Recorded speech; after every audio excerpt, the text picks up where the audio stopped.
Hi, my name is Deidre Demons, and I am so excited to join you again today to work with the backbending class.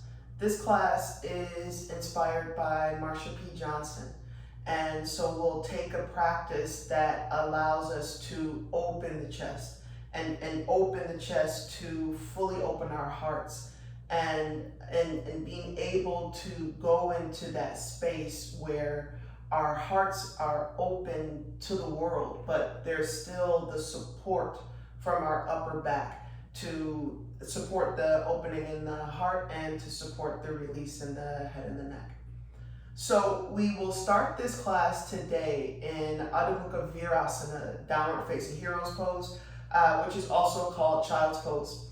So you can come onto your sticky mat. We'll have the knees apart and the big toes together. With the knees apart and big toes together, sit the thighs and the buttocks down onto the heels. From here, we'll walk the hands forward. So rather than pushing the back forward, because that will collapse the spine, and we want to find strength and support in the upper back. So to bring that there, we'll walk the hands and the arms forward. So see the difference here in how I walk the arms forward to get that extension through the spine, rather than if I push or kind of drop in the lumbar and take the head down. So see again, as the thighs and the buttocks go down onto the heels, can you relax the abdomen, relax the front ribs, and walk your hands forward so the arms stretching forward brings that length to the sides. And there you can let the head and neck go down. As the thighs and the buttocks go down, spread and extend your fingers forward towards the front of the mat to help maintain that direct direction and extension through the spine. With the forehead resting down on the support of the mat, soften and relax the muscles on your face. Relax your jaw. Soften your brow. Relax around your temples. So take this time here to ground yourself, to turn our attention inwards in preparation for the asana. And then keeping this distance between the hands and the feet, we'll lift up onto all fours. So see, when we come from child's pose, we won't exactly be in the tabletop position where the hands are right under the shoulders, the knees are right under the hips. The hands should be a little in front of the shoulders, the knees a little behind the hips. That will give us space to extend the spine. So here, we'll tuck the toes under. You can separate your feet as wide as the mat or hips distance. With the toes tucked, raise your legs up. Right away, we're straightening the legs. With the legs straight, lift your heels to lift the backs of the legs and the buttocks up. And then with that height to the hips, press your hands to the floor as if you're pushing away from the floor. So from the hands pressing, we stretch the arms and the sides of the body up. And now with that length to the sides, press the thighs and the knees back. So we fully stretch the arms and the legs to bring that length and extension through the spine. From there, you can let the head and neck go down. And then exhale and release, come down. We'll take child's pose again. This time we'll bring the knees and the feet together. So with the feet and knees together, we'll go forward again, walking the hands forward to bring the length in the sides. And you might notice here that when the legs are together, the abdomen can't as easily fall between the legs. It can't fall between the legs at all. So what we find then is this length and space across the back of the body, rather than, again, that sinking in the lumbar spine. If the forehead doesn't quite go down to the floor when we have the legs together, you can take support. You might take your head onto a blanket or a block. With the forehead quiet, still pressing the thighs and the buttocks down, stretch your fingers and your arms forward to extend the sides.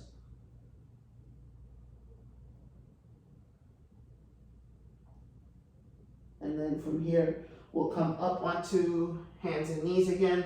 We can take that support to the side. So just like before, and to get the distance between the hands and the feet, our hands are a little in front of the shoulders, knees a little behind the hips. We'll tuck the toes under and raise the legs up. So again, with the arms and the legs straight, you can lift your heels to lift the backs of the legs up. And then with that height, press your hands like you're pushing away from the floor, so that from that stretch in the arms, we get that full extension up through the sides. Keeping the stretch in the arms and the sides, press your thighs and your knees back. So the front of the legs move to the back of the legs to bring that full extension up through the sides. And you can let the head and neck go down there. From here, we'll bend the knees and walk forward towards the front of the sticky mat. We'll take Arta Uttanasana here first. So in Arta Uttanasana, the shoulders now will be over the hips. The shoulders over the wrists and the hips right over the heels. So in this position, I'll lift my toes to tighten the knees and the thighs. And then with that firmness in the legs, I can press my thighs and my knees back. And so see how the front of the leg moving to the back of the leg brings this length and extension up through the spine. In order to get that, I have to stay committed to the stretch in the arms and legs. So if I sink there, can you see how I'm sinking in the shoulder joint? If I sink there and press the leg back, you'll see my lumbar spine dip down.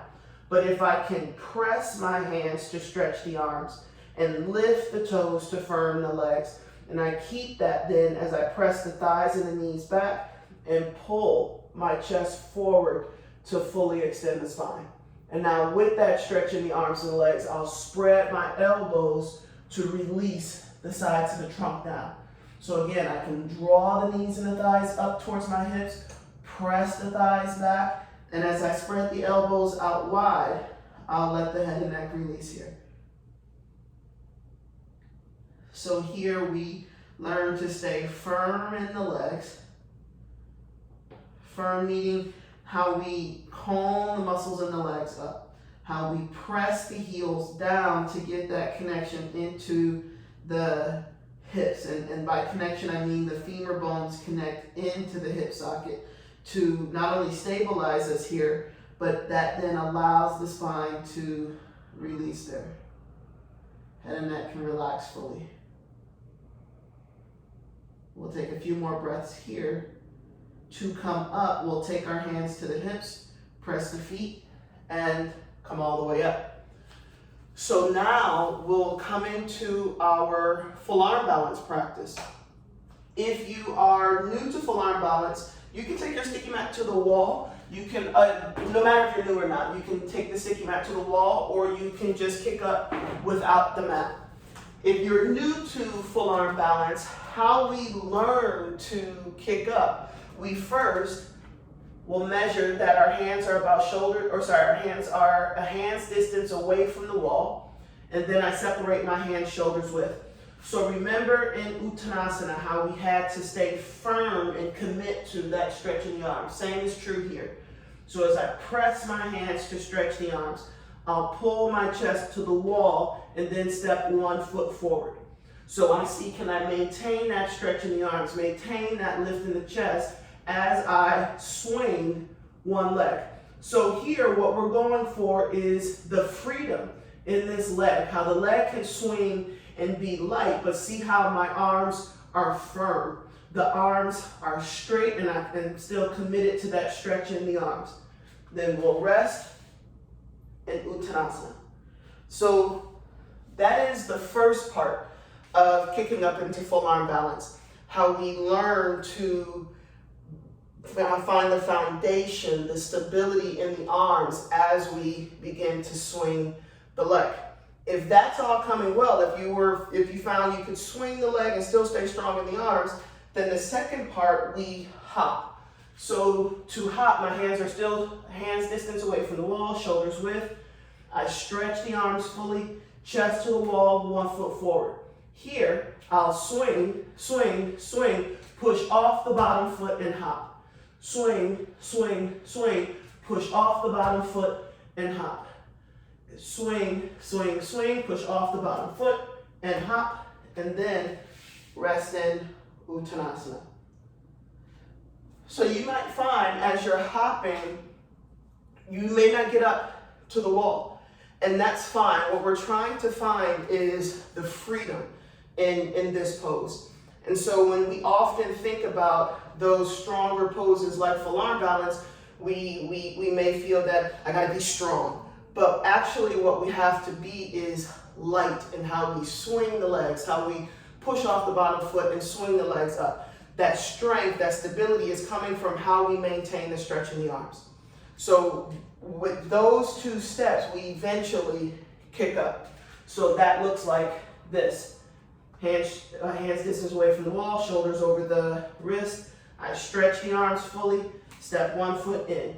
From here, I swing, swing, swing, hop. Or maybe I come up and touch, and then maybe I don't stay up all the way. So I do again, swing, swing, swing, hop, and then I come up. Once I'm up, can I recommit to the stretch in the arms? So I press my hands to push away from the floor, and with that stretch in the arms, I'll spread my toes and extend up through the legs. To come down, we'll step one leg at a time, rest in Uttanasana. So that is how we learn to kick up into full arm balance. If that's not happening and you still want to get the experience of being upside down in this pose, then you can take the L shape. So the L shape, we measure about legs distance. So I'm sitting on the floor with the bottoms of my feet to the wall. Right where my hips are, that's where I'm going to take my hands. So I'm able, in this variation, to walk my feet up the wall to come into that position. So with the hands, shoulders width apart here, I come into kind of a short downward dog. And I'll walk my legs up. Now in this variation, I press my feet, press my hands to stretch the arms. I may even work with lifting one leg. So here, can I spread my toes, lift up through the foot as I press my hands to stretch the arms fully. And then we'll switch. Press the hands, stretch the arms as I lift that top leg up. And the same idea here, we'll come down, rest, and Uttanasana.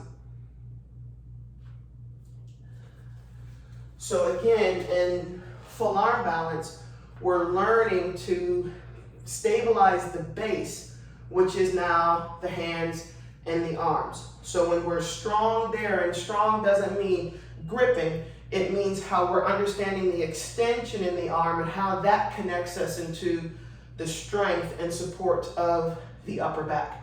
And then with that base, with that foundation, the legs are light as we kick up.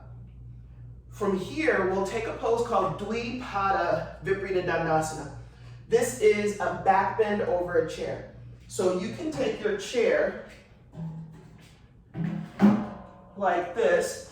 I'll fold my sticky mat in half and in half again, and take my sticky mat over the chair seat like this.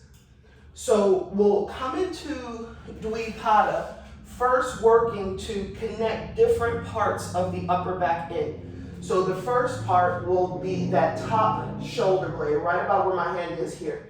So this part of the upper back will rest at the edge of the chair seat. The second part is about the middle of the shoulder blade. And so as we're resting that part of the upper back on the edge of the chair seat, it's connecting that in and then creating this space across the chest. The last spot is the very base of the shoulder blade. So we're kind of breaking the upper back into up into three parts: the top shoulder blade, middle shoulder blade, bottom shoulder blade. So we'll pause at all three of those steps to bring that firmness and support to the upper back that allows the chest to fully open and the head and neck to release. So what that looks like, I sit through my chair.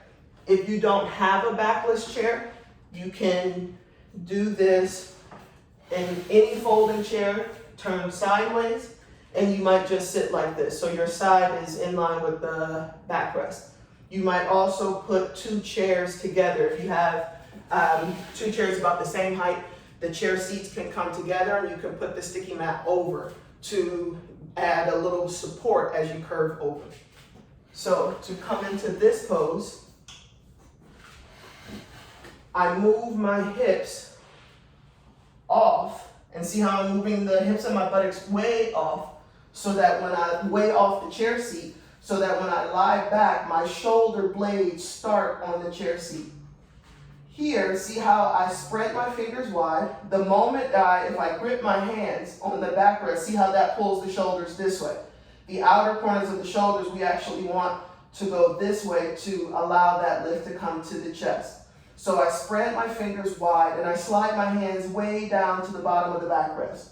Now to curve over, 2 things I have to work with here. One is pressing my hands. So I'm pressing my hands into the backrest as if I'm trying to push the backrest away from me.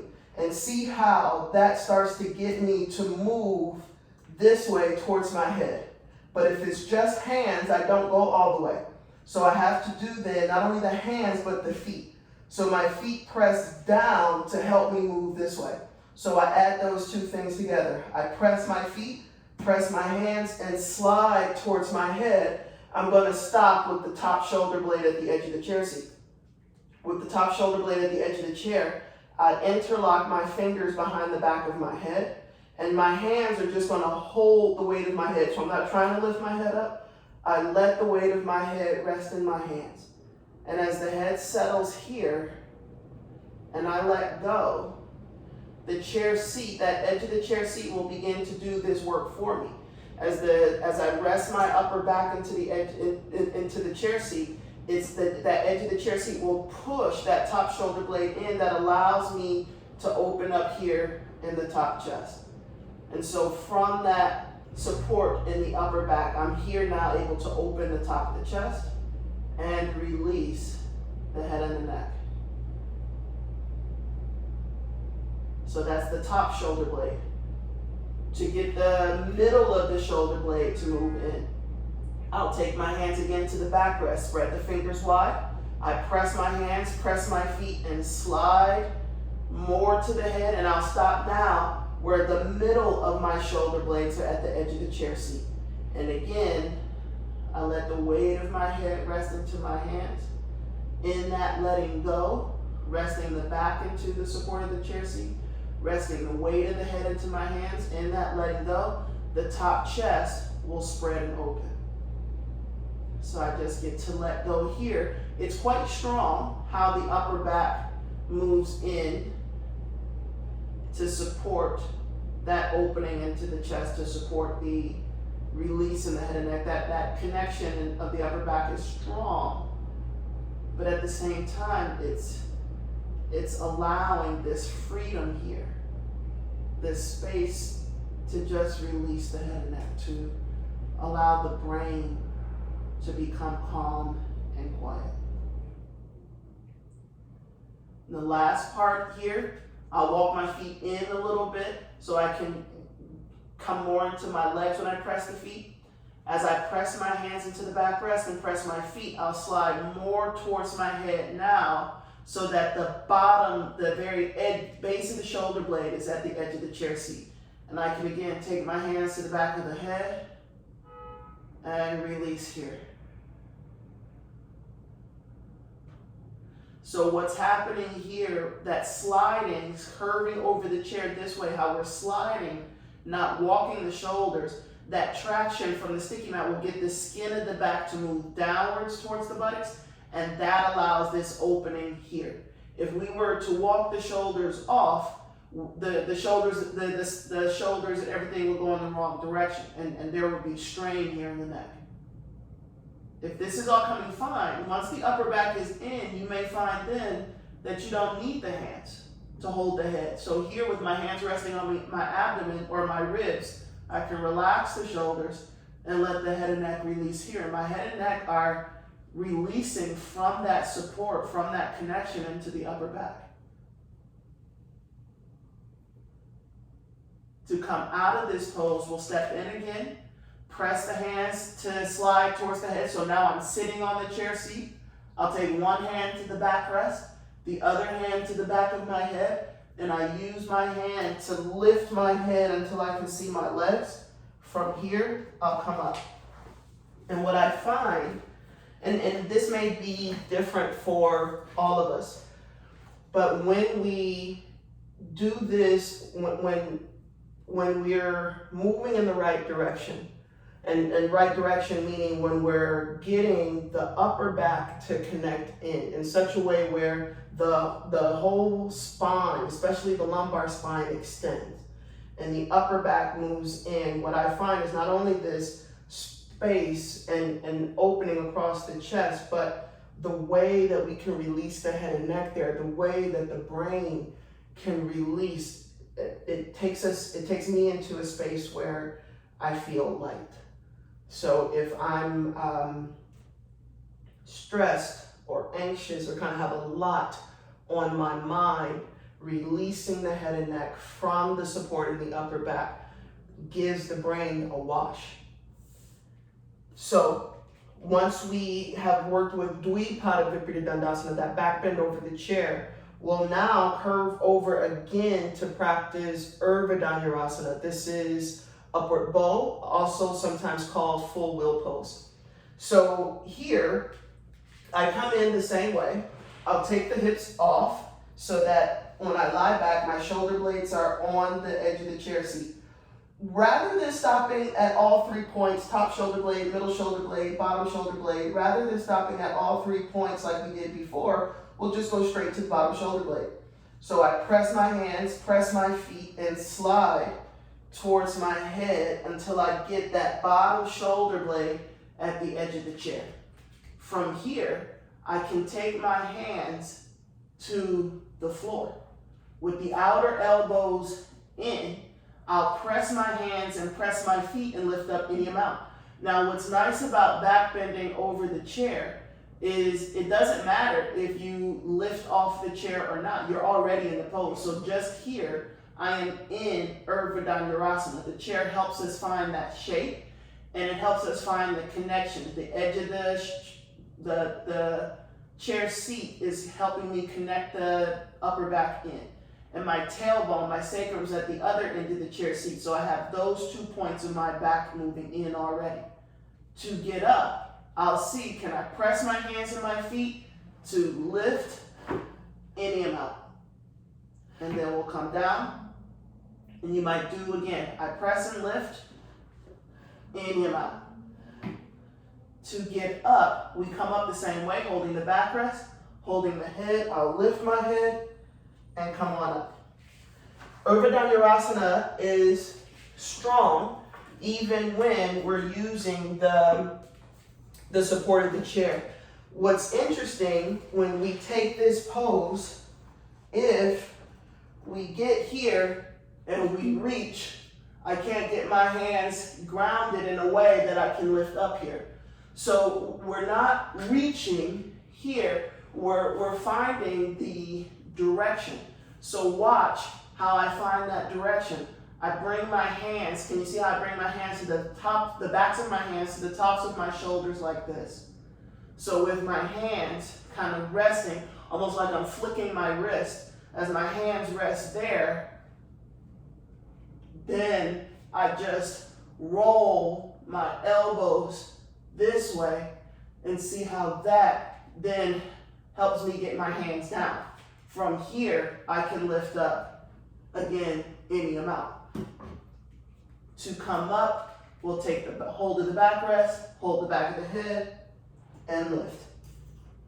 Once we're up, we'll come out of the chair and we'll take Bharavajasana. So we'll take Bharavajasana,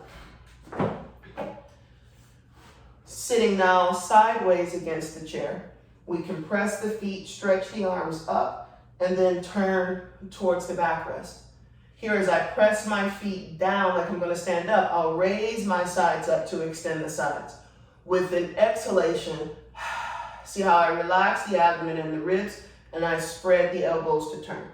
I'll press my feet again, raise the sides up, keeping that length and extension through the spine. I'll exhale, soften the abdomen and the ribs so that when I pull my right elbow to the right, my left elbow to the left, see how the spreading of the elbows helps me turn.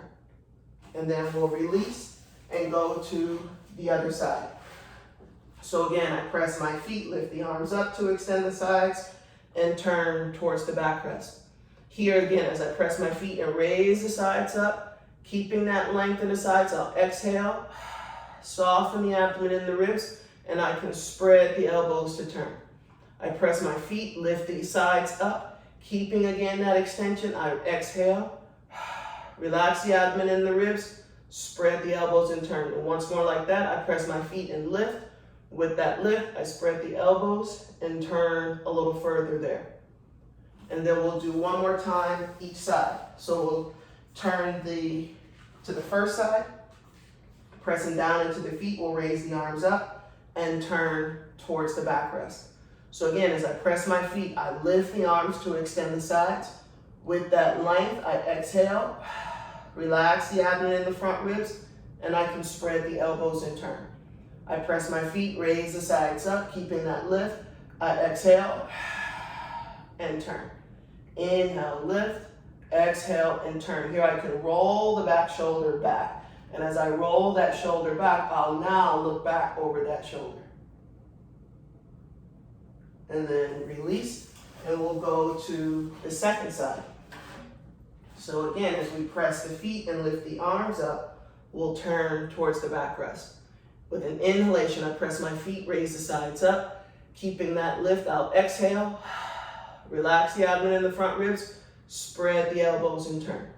And again, I press my feet, raise the sides up. With that lift, I'll exhale and turn. So here what we're finding, the extension, that lift in the spine is necessary for the twisting. But in order to turn, in order to move, in order to make that transformation, to find change, I have to balance the doing with the letting go. So yes, there is this extension in the spine, but if I stay kind of gripped here, then I can't move. Can I maintain that length and extension and exhale to soften? And when I'm soft there, then that spreading in the elbows allows that turning to come. So the turning comes from both the doing and the letting go. From here, we'll roll the back shoulder back and then look over that back shoulder. And then we'll release. From here, we'll sit in the chair the regular way. We'll take Pavanmuktasana here. So this will give us the reverse stretch and spreading in the back. We've been working mostly to connect the upper back in. This pose now allows the sides to extend fully. So we'll stretch the arms up and then go forward. So first, with my feet as wide as the chair legs, I'll walk my hands away from my feet. So my arms again pull the sides and the head and neck can release here. You can absolutely stay here. If it feels like you're rounding, you can take your hands to blocks. So that height will give you space to then go forward. If it's available and you'd like to go deeper, you can either crisscross your arms and hold on to the front legs of the chair. Here I can spread the elbows and pull the sides down more to spread and open the upper back. I can also, if it's available, if I can reach, hold the back chair rung, and that stretching the arms helps me spread across the back body as well. And the head and neck. I just release here.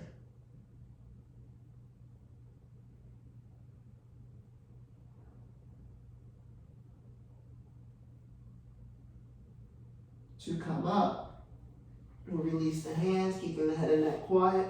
I take my hands to my thighs and I'll press my hands to slowly roll myself up, letting the head and neck come up last. From here then, we'll take a mild Viparita Karani. Viparita Karani is when we take the legs up the wall and then have support under our back. So the support will sometimes be folded blankets, bolsters, pillows at home if you don't have bolsters or blankets. This variation will take mild meaning that will rest the legs on the chair. So you might have a couple folded blankets.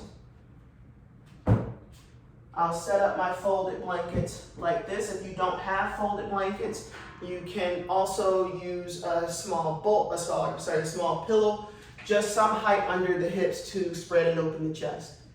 So for this variation, I'll sit on the blanket sideways and then swing my legs up. So the blankets here will support my hips and my back. With the lower legs resting on the chair seat, I can find, even though my back is on the floor here, and so I have that support from the earth, I can still again find that support from inside, from the upper back moving in, that allows the chest to spread and open. So to do that, I can stand on my elbows like this, pressing the elbows down. I'll lift the shoulder blades up and slide. I'm almost imagining I'm curving over the chair seat again. So as I press my elbows and lift the shoulder blades, I slide the shoulder blades down and in, and see how that brings this fullness and openness and this freedom and lift to the top chest. If the lower back lifts at all with that adjustment, you can lift your hips and then just lengthen the buttock flesh a little away from the waist. So here, we are absolutely supported from the earth, from the props, but we've also, in organizing the shoulders and opening the chest, we found that strength and support from within. So as you're resting here, allow yourself to settle in such a way that we maintain the direction, but we simply withdraw the effort. So maintaining the direction means we keep the lift in the chest. We keep that length and extension through the sides, but we allow the weight of the arms to rest here. We allow the shoulders to release. Let the weight of the legs rest into the chair seat. Let go any gripping, tension, or holding there in the hips. Let the arms and the legs rest here fully and completely.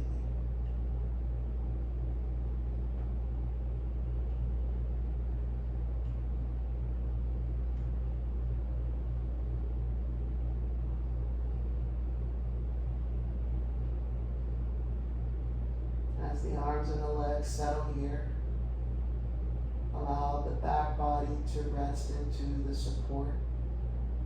The hips can absolutely rest on the blankets.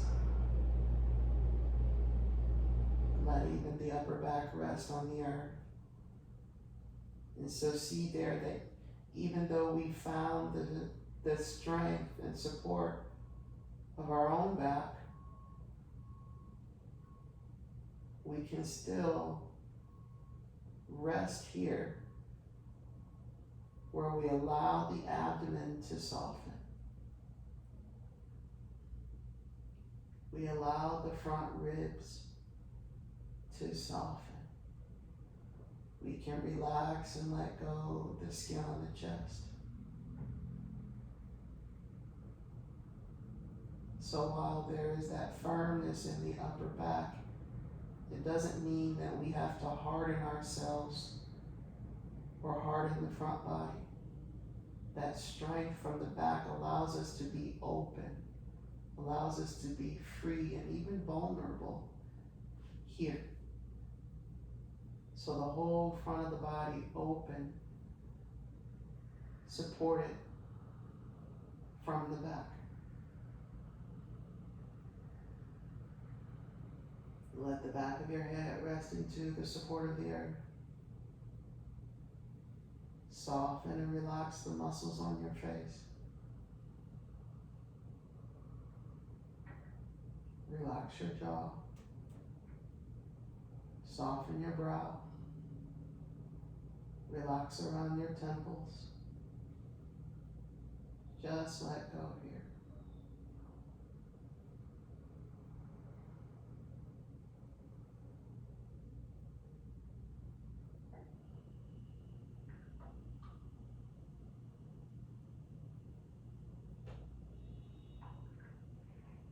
We'll take a few more breaths here. When you're ready, gently press your feet into the chair seat as you lift your hips up and just slide the blankets to the side. And with the blankets out of the way, let the back and buttocks rest on the floor. So we'll take a legs up the chair Shavasana. And here, we maintain the length and extension through the sides, maintain a lift in the chest as the back settles now in a neutral position.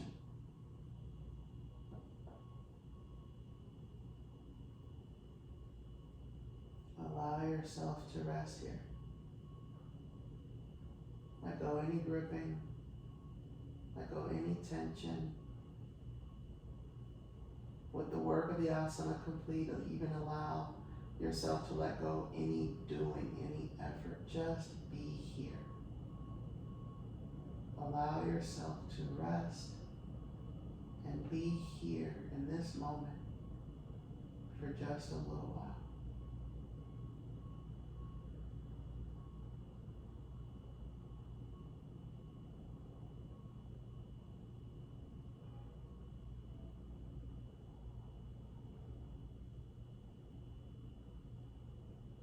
As the body settles,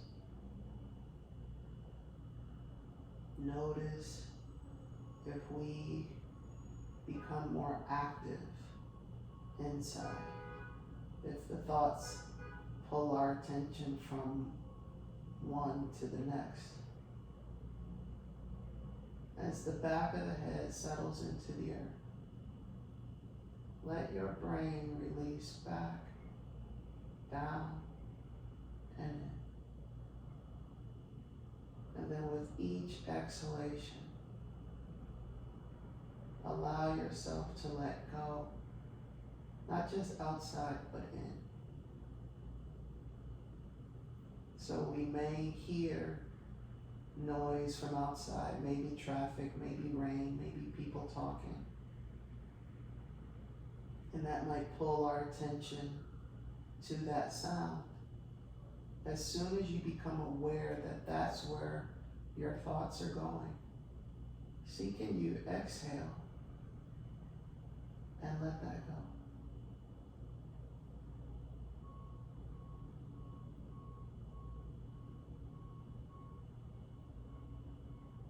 If the thoughts or whatever's coming up is not a distraction from the outside, but maybe something within.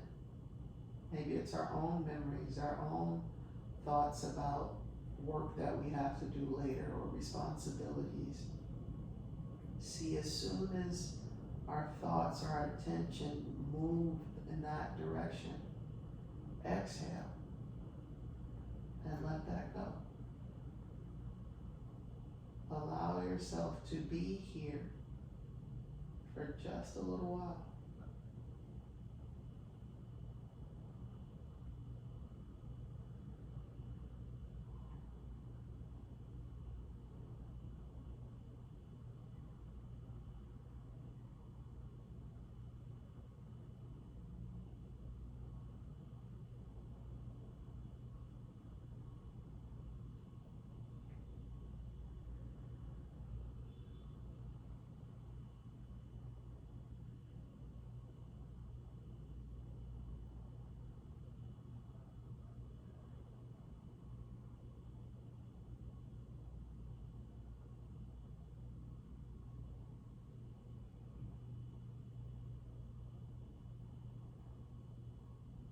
And slowly Begin to bring your awareness back to your breath.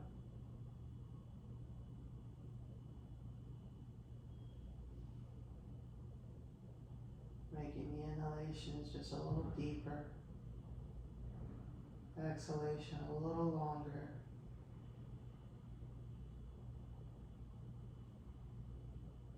Gently place your hands one at a time on your abdomen.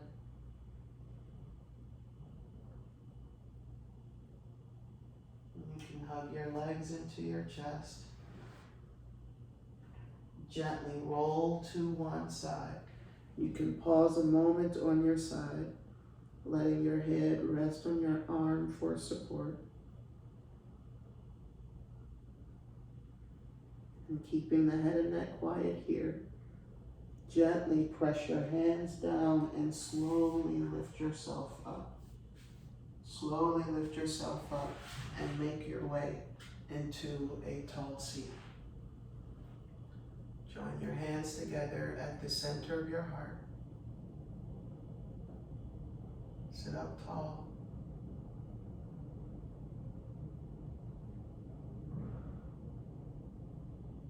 Namaste.